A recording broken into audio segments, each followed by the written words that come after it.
In this video, I'm going to show you how you can enter in MIDI notes using a MIDI keyboard. So you'll want to make sure that your MIDI keyboard is connected to your computer.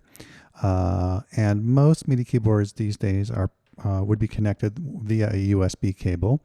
If your keyboard doesn't have that, then you would need some kind of MIDI interface.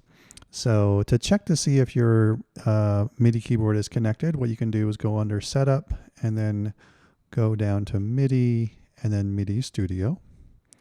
And you're going to get this audio devices. I'm on a Mac. It'll be a little bit different on a PC.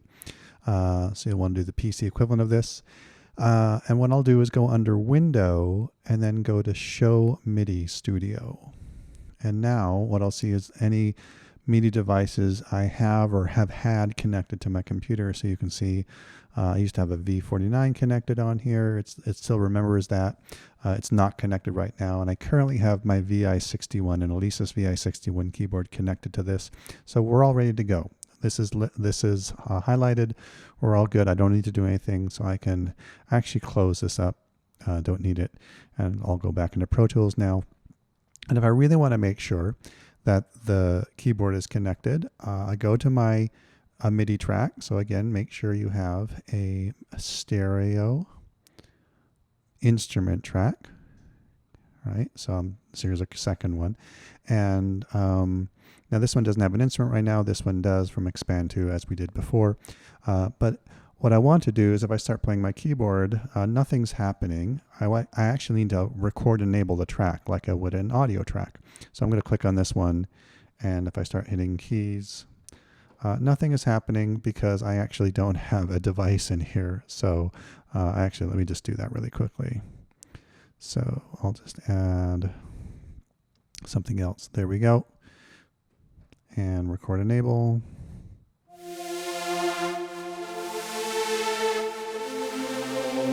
Okay, and now if I go back to my first track. Okay, so I can hear the notes. So now, in order to be able to record, I'm going to be recording in real time. And so there's a couple things I'm going to want to do to kind of set all this up. I'm going to keep everything in grid mode for now.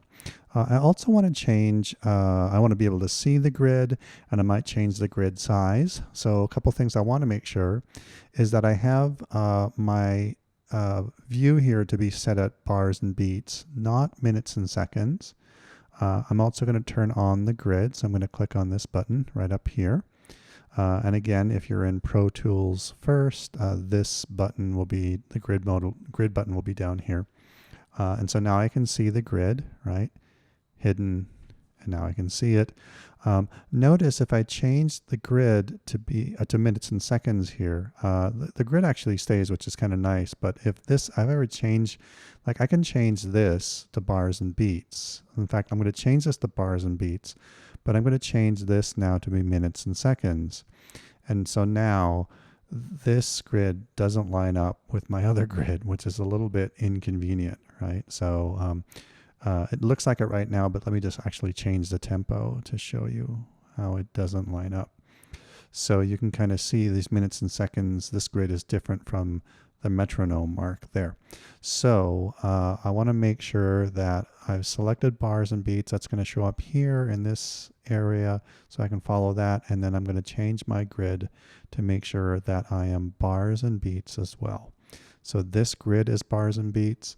I've also got the bars and beats selected here, so everything looks the same. Okay, I've record enabled the track, so that's good.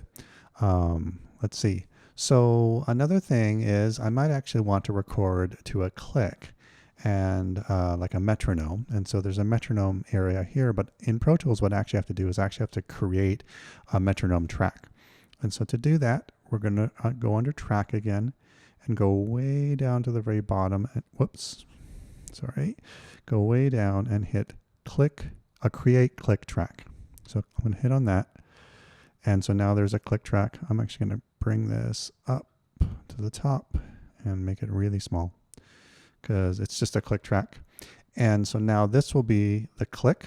So if I, and so my little metronome area is right here. If you're on Pro Tools first, I believe this might actually be on this side over here as well. So they switch the side in terms of where it is in regard to the transport. I can have, and to make sure that the metronome is on, I'm going to click on this button. So if I actually hit play, we can hear the metronome. If I hit this button, now the metronome is off. Okay.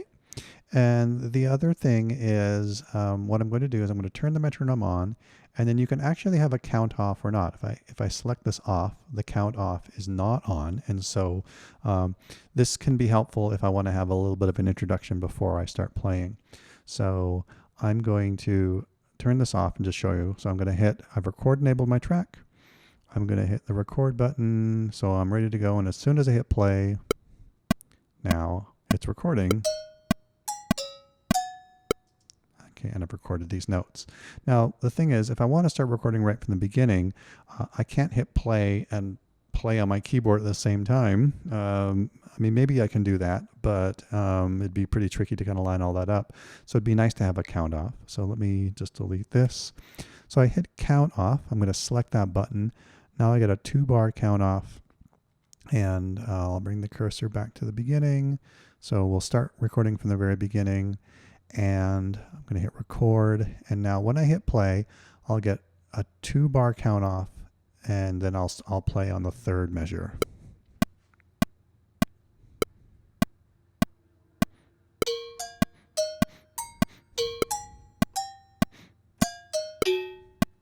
All right, there we go.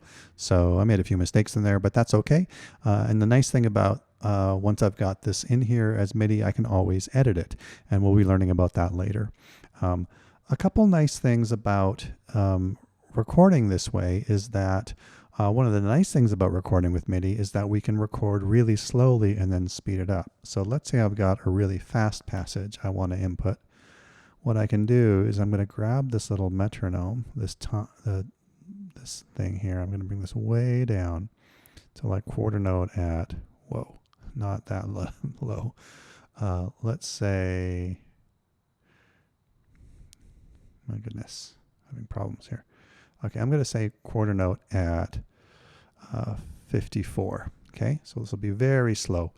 And so I'm going to go to the beginning here. I'm going to do the 2-bar count off.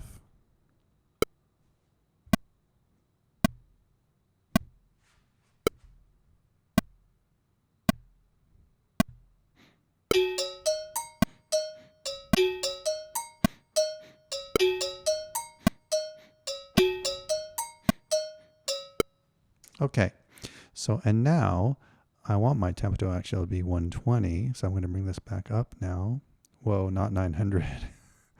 That's a little excessive. Bring this way down. Ugh. Okay, so let's try to get it to 120 or so. There we go. So now I've changed my quarter note to be 120, and I can bring this and now play it. Okay, I'll turn off the metronome so I can just hear the MIDI.